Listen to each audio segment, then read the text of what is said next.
मैं प्रोफेसर दीपा त्यागी, हिंदी विभाग, इस्माइल नेशनल महिला पीजी कॉलेज मेंस। आज मेरे व्याख्यान का विषय है कवि अमीर खुसरो और उनका गीत का व्याख्यात्मक विवेचन। यामुनुद्दीन अबुल हसन खुसरो एक कवि और एक संगीतकार, सूफी संत, सैफुद्दीन के पुत्र और निजामुद्दीन औलिया के शिष्य भी कोई साधारण शिष्य नहीं, बल्कि एक प्रतिभाशाली शिष्य, अपने गुरु से आत्मीय स्नेह रखने वाले, उनका सम्मान करने वाले शिष्य। उनके विषय में कहा जाता है कि जब उनके गुरु निजामुद्दीन औलिया जी की मृत्यु हुई थी तो उस समय वे गयासुद्दीन तुगलक के साथ बंगाल में थे, और जैसे ही उन्हें अपने गुरु की मृत्यु का समाचार प्राप्त हुआ, वे तुरंत दिल्ली आए और उनकी कब्र के पास बैठकर उन्होंने दोहा कहा था, और उसके बाद वे बेहोश भी हो गए थे, ऐसा कहा जाता। उनका दोहा बड़ा प्रसिद्ध रहा है कि गोरी सोवत सेज पर सिर पर डारे केस, चल खुसरो घर आपने रैन बही चहुदेस। कहा जाता है कि अपने गुरु की मृत्यु के कुछ समय बाद ही अमीर खुसरो जी की भी मृत्यु हो गई थी। अमीर खुसरो, जिनके काव्य में हमें प्रेम, सौंदर्य, लोक संस्कृति के दर्शन होते हैं, साथ ही प्रकृति का चित्रण भी हमें देखने को मिल जाता है। उनकी प्रतिभा के आधार पर ही डॉक्टर ईश्वरी प्रसाद दीक्षित उन्हें कवियों का राजकुमार कहते हैं। बहुत कम कवि हैं जिन्हें ऐसे ऐसे उपनामों से संबोधित किया जाता है। ईरानी कवियों ने उन्हें तूतीय हिंद की उपाधि दी थी, यानी कि हिंदुस्तान का तोता। जो अमीर खुसरो हैं, उनका अरबी, फारसी, तुर्की और हिंदी पर तो अधिकार था ही, लेकिन वो संस्कृत के भी ज्ञाता थे। उन्होंने 99 पुस्तकों की रचना की है, ऐसा माना जाता है या कहा जाता है, लेकिन 22 पुस्तकें उनकी उपलब्ध कही जाती हैं, जिसमें जो उनका खालिक बारी पर्यायवाची कोश है वो विशेष रूप से प्रसिद्ध हुआ है, जिसमें उनके जो शेरों के बारे में कोई 215 संख्या बताता है, कोई उनके शेर की संख्या 218 बताता है। अमीर खुसरो की जो प्रसिद्धि का आधार है, जो जन जन में उन्होंने अपना स्थान बनाया है, अपने जिस लोक साहित्य के कारण वो बहुत अधिक प्रसिद्ध हुए हैं, उनकी पहेलियाँ, मुकरियाँ, उनकी कव्वाली, उनके निस्बतें, उनके सुखने, वो बहुत प्रसिद्ध रहे हैं। ये जो पहेलियाँ हैं, मैं एक दो उदाहरण देना चाहूँगी उनकी पहेलियों के, क्योंकि बौद्धिक व्यायाम की दृष्टि से पहेली बहुत उपयोगी होती है। उलझे हुए को सुलझाना और ज्ञान में वृद्धि करती है। एक बचपन से उनकी एक पहेली हम सुनते आए हैं कि, और जब शायद इतनी हमें जानकारी भी नहीं थी कि ये पहेली अमीर खुसरो ने दी है, तो बड़े होकर जब पढ़ा है तो जाना है कि अमीर खुसरो की दी हुई पहेली है कि एक थाल मोतियों भरा, सर के ऊपर ओंधा धरा, सबके ऊपर थाली फिरे, मोती उससे एक ना गिरे। इसका आकाश है, सितारे मोती हैं उसमें चमकने वाले, रात में सितारे चमचमाते हैं। इसी तरह उनकी एक ना मारा नाखून किया, मेरा सिर क्यों काट दिया। नाखून इसका उत्तर है। इसी तरह उन्होंने मुकरिया लिखी हैं, जिसका शाब्दिक तो अर्थ है मुकर जाना, कि बात कहकर और कही बात को मुकर जाना। इनकी मुकरियां 4 पंक्ति की हैं और चौथी पंक्ति में इनका उत्तर छिपा हुआ रहता है। जैसे उनके कि मेरा मुँह से श्रृंगार करावत, आगे बैठ के मान करावत, वासे चिक्कन ना कोई दीसा, हे सखी साजन ना सखी सीसा। देखिए, एकदम साजन ना बताकर सीसा बता देती है, तो बिल्कुल मुकर गई है, तो इसे कहते हैं बात कही बात कहकर मुकर जाना। ऐसे ही अमीर खुसरो की जो निस्बतें हैं वो भी बड़ी प्रसिद्ध रही हैं। कहना चाहिए हिंदी विधा को उन्होंने एक नई चीज प्रदान की है, ये कि निस्बत का शाब्दिक अर्थ है संबंध होना। जैसे बादशाह और मुर्ग में क्या निस्बत है? ताज।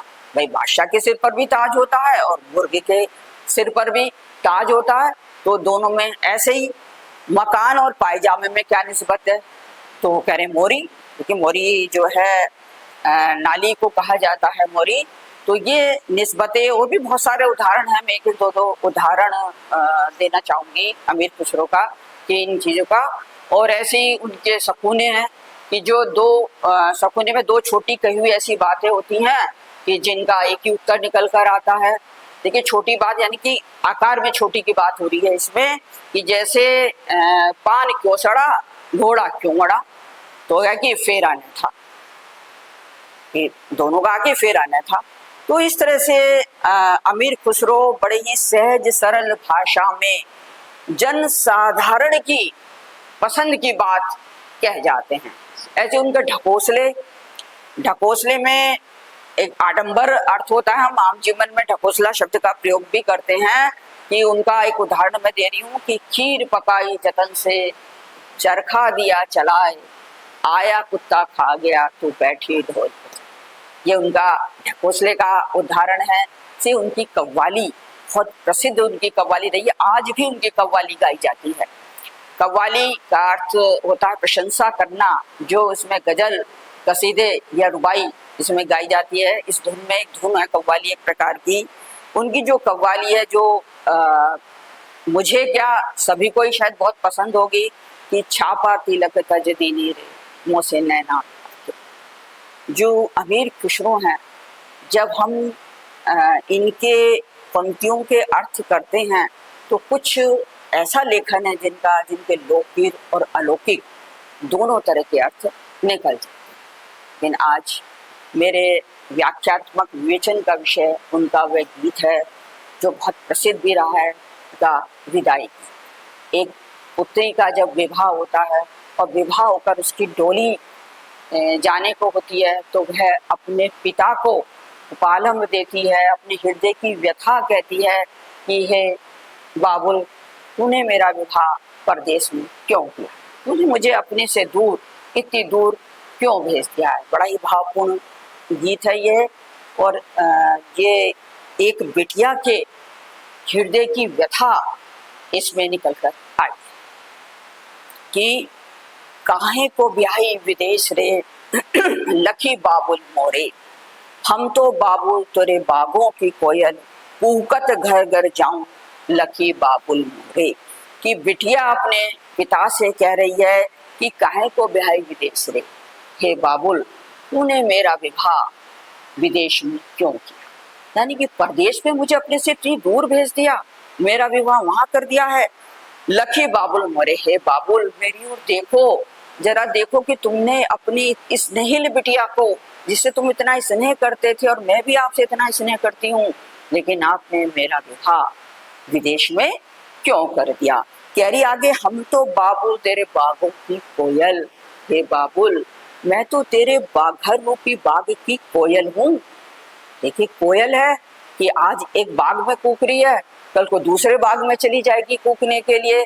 तो इसी तरह वो बिटिया है कि आज इस घर में है और विवाह के बाद उसका हाथ जब किसी को दे दिया जाएगा तो वह दूसरे घर चली जाएगी। तो कह रही मैं तो तेरे बागों की कोयल की तरह हूँ।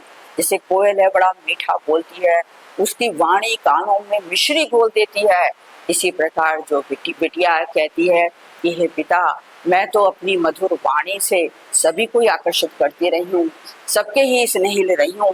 फिर कहते कि कूकत घर घर जाऊं लखी बाबुल मरे, हे बाबुल जरा देखो कि जाना तो मुझे था ही, कुछ समय के लिए यहाँ रहना था, लेकिन तुमने मुझे इतनी दूर परदेश में क्यों बिठा दिया है। कह रहे हम तो बाबुल तेरे खेतों की चिड़िया चुगत उड़ी जाऊं लखी बाबुल मरे, हे बाबुल देख मैं तो तेरे बाबुल तोरे खेतों की चिड़िया, मैं तो तेरे खेत में चुगने वाली चिड़िया की तरह। देखिए यहाँ बिटिया बड़ी ही भावुक होकर अपने को चिड़िया की तरह बता रही है। जैसे चिड़िया खेत में आती है, दाना चुगती है और वहां से उड़कर चली जाती है, फिर कहीं और दाना चुगने लगती है। इसी तरह बिटिया कह रही है कि मुझे कितने दिन इस घर में रहना था, कितने दिन मेरा अंजल इस घर में था, कितना मुझे यहाँ रहकर खाना था। हे बाबुल क्या तुमने ये नहीं देखा, और मैं तो आज यहाँ हूँ, कल पराए घर मुझे जाना ही था, लेकिन बाबुल तुमने मुझे इतनी दूर क्यों भेज दिया, मेरा विवाह परदेश में क्यों किया है। मैं तो अति शीघ्रता से तुमसे मिलने भी नहीं आ सकती हूँ। ही मैं आसपास मेरा विवाह होता तो मैं तुमसे मिल सकती थी, लेकिन परदेश में जाकर मैं तुमसे कैसे मिलूंगी? कि मैं तो क्या है कि जैसे चिड़िया ने दाना चुगा उड़कर चली गई, ऐसी मैं भी चली जाती दूसरे घर, लेकिन तुमने तो मुझे विदेश ही भेज दिया है। हम तो बाबुल तेरे बेले की कलियां जो मांगे चली जाऊं लखी बाबुल। बिटिया कह रही है मैं तो जैसे घर आंगन में बेल है, बेल पर कलियां आती हैं, मैं तो उसकी तरह हूँ। जैसे बेल फैलती है वो अपने घर में भी फैलती है और दूसरे के घर की ओर भी आ जाती है बेल। इसी तरह वो बिटिया कह रही है अपने पिता से कि जैसे एक बेल है उस पे कलियां आती है, वो अपना घर तो महकाती ही है, यानी अपने घर में तो खुशियां बिखेरती ही हैं अपनी मुस्कुराहट से, और साथ में जो आस पास है उन्हें भी सद्व्यवहार से जीत लेती हैं, उनके दिल को भी आकर्षित करती हैं। इसी तरह हे बाबुल, मैं भी तेरी ऐसी ही बिटिया हूँ जिसने अपने सद्गुणों से, अपने व्यवहार से इस घर में तो सबका दिल जीता ही था, लेकिन आस पड़ोस भी वाले भी सब मुझसे खुश रहते थे। लेकिन हे बाबुल, तुमने मुझे देखा ही नहीं और मेरी ओर दृष्टिपात ही नहीं किया, मेरा विवाह इतनी दूर कर दिया, मुझे परदेश में ब्याह दिया। अब क्या मेरी महक, मेरी जो खुशबू इस घर के घर आंगन में प्रसारित हो रही थी, क्या पिता वो कम हो गई थी? क्या आपको लगा कि अब मेरे अंदर वो महक नहीं है, इसलिए तुमने मुझे कहीं दूर भेज दिया है? फिर कह रही है बिटिया कि हम तो बाबुल तोरे खूटे की गैया। गैया गाय, देखे गाय एक ऐसा पशु है जो बहुत ही सीधी और सरल और बड़ी उपयोगी होती है। सीधी सरल तो मानी जाती है गाय, जब भी किसी के स्वभाव के लिए कहा जाता है कि बिल्कुल गाय जैसा स्वभाव है, और साथ में बड़ी उपयोगी भी होती है, गाय का दूध बड़ा पौष्टिक होता है।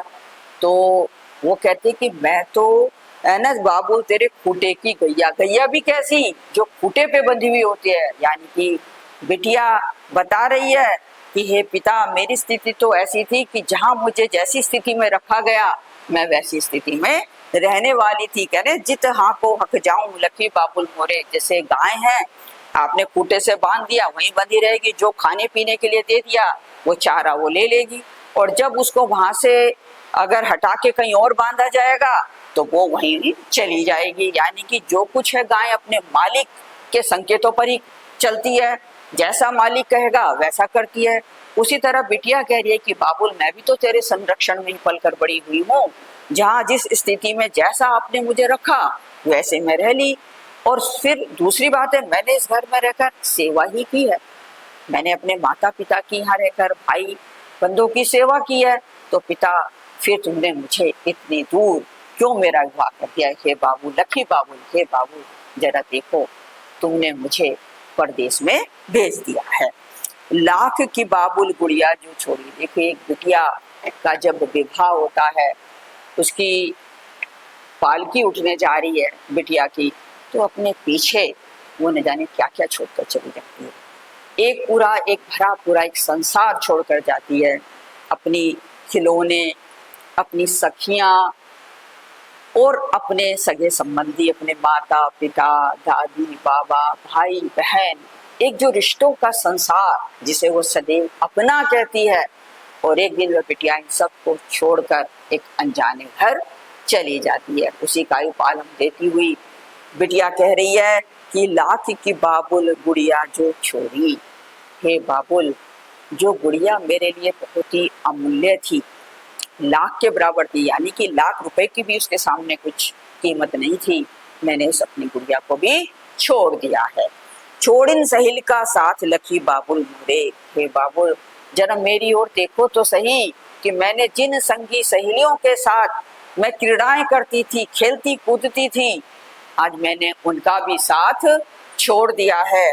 महल तले से डोलिया जो निकली, भाई ने खाई पछाड़ लखी बाबुल मोरे। महल तले से, कि जिस घर को मैंने अपना कहा, जो ये आवास मेरा अपना था, जब इससे नीचे से मेरी डोली निकली यानी निकल रही है, तो भाई ने खाई पछाड़, कि मेरा जो भाई मुझसे इतना अधिक स्नेह करता है, आत्मिक स्नेह है, जिस स्नेह का शायद पहले इतना ज्ञान नहीं था, जिसका ज्ञान मुझे अब हो रहा है कि भाई क्या कह रहा है कि विलाप कर कर वह पछाड़ खाकर गिर गया, यानी कि मूर्छित हो जा रहा है।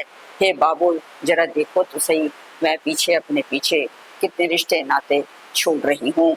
आम तले से डोलिया जो निकली, कोयल ने की है पुकार, लखी बाबुल रे। कि आम तले से, कि जो मेरे आंगन में आम का वृक्ष है, जब उसके नीचे से मेरी डोली निकल रही है तो उस पर बैठी हुई जो कोयल है वो भी पुकार रही। देखिए, घर में रहने वाले पशु पक्षी जीव जंतु जो होते हैं उनसे भी एक स्नेह जुड़ जाता है, और जो कुछ पशु या कुछ पंछी ऐसे होते हैं जो आत्मिक रूप से परिवार में रहने वाले लोगों से जुड़ जाते हैं। अमीर खुसरो अपने इस गीत के माध्यम से अपनी इन्हीं भावनाओं को एक पुत्री के माध्यम से भी अभिव्यक्त करते हुए कह रहे हैं कि जब आम के वृक्ष के नीचे से डोली निकली तो उसकी जो बैठी हुई कोयल है वह भी पुकार रही है। कोयल को भी लग रहा है कि आज उससे मेरा साथ छूट रहा है, कि मैं यहाँ से दूर जा रही हूँ। तू क्यों रोवे हमरी कोयलिया, कि पिता पुत्री की पुकार सुन नहीं रहे हैं। पुत्री को ऐसा लग रहा है, देखिए वो पिता की भी विवशता है कि वो उसका गठजोड़ कर चुके हैं, और जो गठजोड़ कर चुके हैं तो पुत्री का विवाह होना ही होना है। लेकिन पुत्री कह रही है कि पिता तक मेरी पुकार नहीं जा रही है, तो वो सीधी कोयल को ही संबोधित करने लगती है। और कोयल को संबोधित करते हुए पुत्री क्या कह रही है, तू क्यों रोवे हमरी कोयलिया, हे मेरी कोयल तू क्यों विलाप कर रही है। उसका कहना है कि जा तो मैं रही हूँ, तू तो यही है, तो तू क्यों विलाप कर रही है। हम तो चले परदेश लखी बाबुल मेरे, कि हम तो दूर जा रहे हैं। कि हे बाबुल, हे मेरे पिता, जरा मेरी ओर देखो तो सही, कि आपने मुझे विदेश में ब्याह दिया है, कि मुझे कहीं आसपास मेरा विवाह करते तो मैं सरलता से मिल तो सकती थी, इन सब का साथ नहीं छूटता। नंगे पांव बाबुल भागत आवे, साजन डोला लिए जाए लखी बाबुल मोरे। देखिए, अब पिता भावनाओं से तो जुड़े हुए हैं, पिता की संवेदना है, और पिता क्या करता, पुत्री से प्रेम करता। ये तो एक संसार में है कि पुत्री जन्म लेती है, पलती है, पालन पोषण होता है, उसका विवाह भी करना होता है, विवाह होकर पिता से दूर चली जाती है, लेकिन पिता को भी लगता है पुत्री के प्रति इतना स्नेह होता है। कहते हैं कि नंगे पांव बाबुल भागत आवे, साजन डोले ले जाए लखी बाबुल मोरे। कि मेरे पिता मेरी बिछुड़न को देखते हुए, संवेदनाओं से भरे हुए, वे नंगे पांव ही मेरी डोली के पीछे पीछे भागे आ रहे। उन्हें लग रहा है कि उनकी बिटिया उनसे दूर जा रही है, लेकिन क्या है कि साजन डोला लिए जाएं, कि अब मेरी डोली जा चुकी है, मेरी जो साजन है मेरी डोली को लिए वे जा रहे हैं। हे बाबुल, अब देखो तुम्हारा साथ अब छूट चुका है। देखिए, पिता पुत्री का जो स्नेह है, जो प्रेम है, वो अटूट होता। और अमीर खुसरो ने उसी प्रेम की अभिव्यक्ति अपने गीत के माध्यम से की है। कह रहे हैं कि काहे को ब्याई विदेश रे लखी बाबुल मोरे, की जो पुत्री है वह अपने पिता को पालम भी दे रही है, अपने हृदय की व्यथा भी कह रही है। हे बाबुल, मेरी ओर देखो, तुमने मेरा विवाह विदेश में क्यों कर दिया है।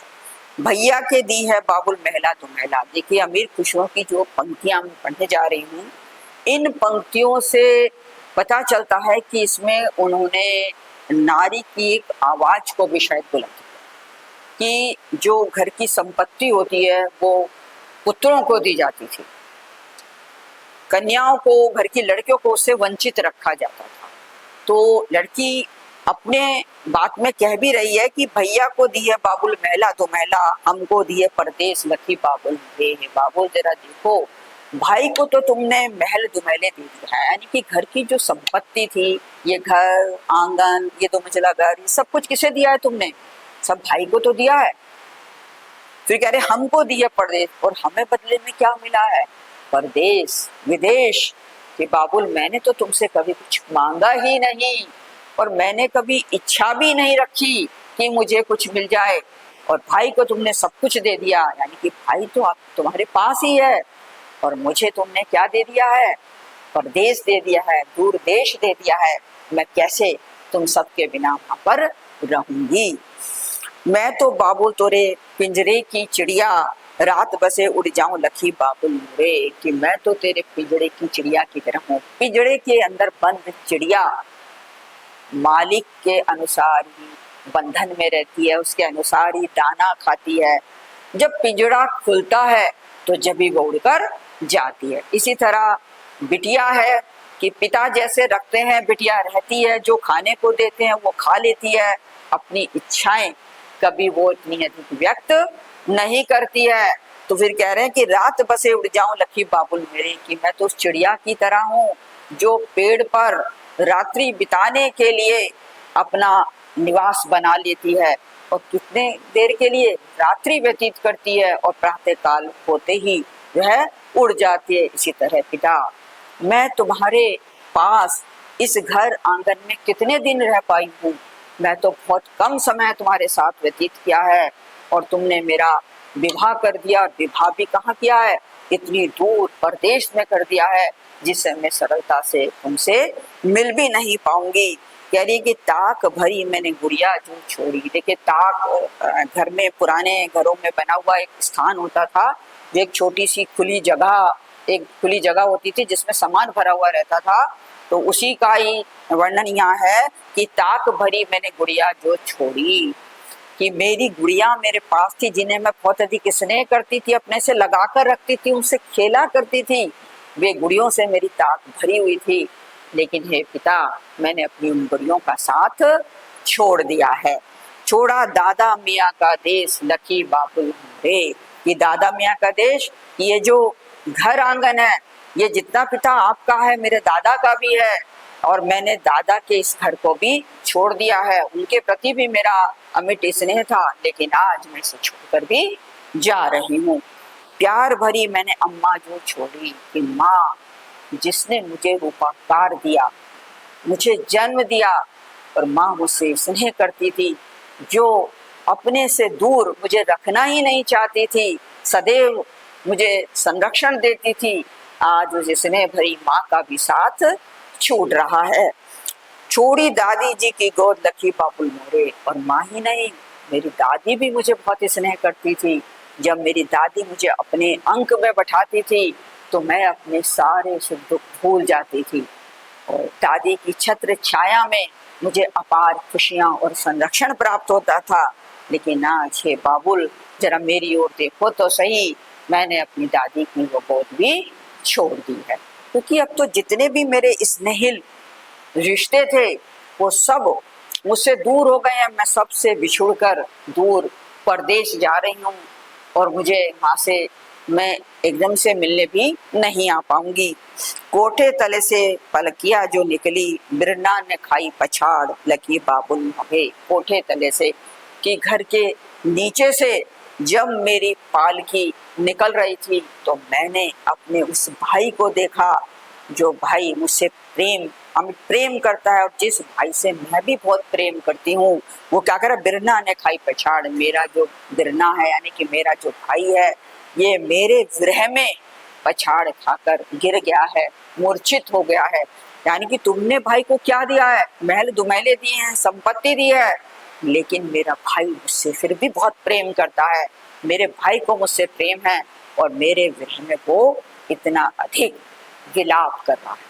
देखिए अमीर खुसरो ने जो एक रिश्तों का जो संसार था, समाज की रीढ़ जो परिवार है, एक तरह से उसका चित्रण भी इस गीत के माध्यम से कर दिया है, कि एक बेटी जब विदा होकर जाती है तो वो कितने रिश्तों के संसार को छोड़ती हुई अपने नव जीवन में कदम रखने के लिए आगे बढ़ जाती है। कि पर्दा उठा के जो देखी, आए बेगाने देश लखी बाबुल मोरे। क्या करिए, पर्दा उठा के जो देखी। देखिए लड़की सोच रही है, फिर पालकी में चली आ रही थी, सोचती आ रही थी कि किस किस रिश्तों के संसार को वो छोड़ती हुई पीछे आगे बढ़ी है, और जैसे ही वो आगे बढ़ती हुई उसकी पालकी एक स्थान पर आकर रुकी, तो लड़की ने क्या देखा कि आए बेगाने देश लखी बाबुल मोरे, कि बाबुल जैसे ही मैंने पर्दा उठाकर देखा तो मुझे वहाँ क्या दिखाई दिया, बेगाना देश। कि मुझे लगा कि मैं न जाने किस अनजान जगह पर आ गई हूँ। हे बाबुल, तुमने तो मुझे परदेश दे दिया है और मेरे लिए वो अनजान। देखिए, एक बिटिया जहाँ जन्म लेती है, पालित पोषित होती है और जिसे सदैव वो अपना घर कहती है, मेरे पिता, मेरी माता, मेरी दादी, मेरा दादा, मेरा भाई, मेरा बहन, मेरा आंगन, मेरा पेड़, मेरी कोयल, सब पशु पक्षी सब उसके अपने होते हैं।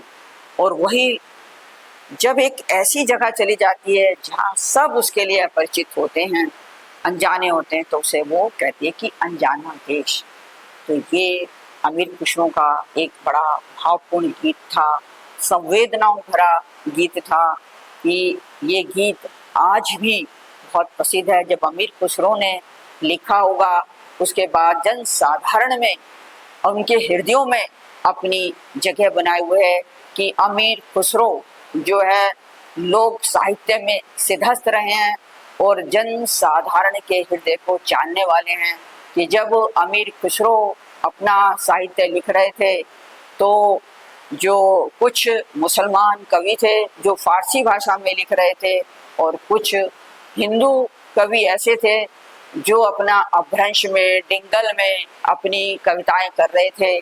लेकिन उन्होंने जन साधारण की नब्ज को नहीं पहचाना कि जनता के हृदय में निवास का क्या मार्ग हो सकता है। अमीर खुसरो ने उस मार्ग को पहचाना। अमीर खुसरो ने जन साधारण के हृदय की बात को परखा और उनके अनुसार सहज सरल भाषा में अपनी रचना की। धन्यवाद।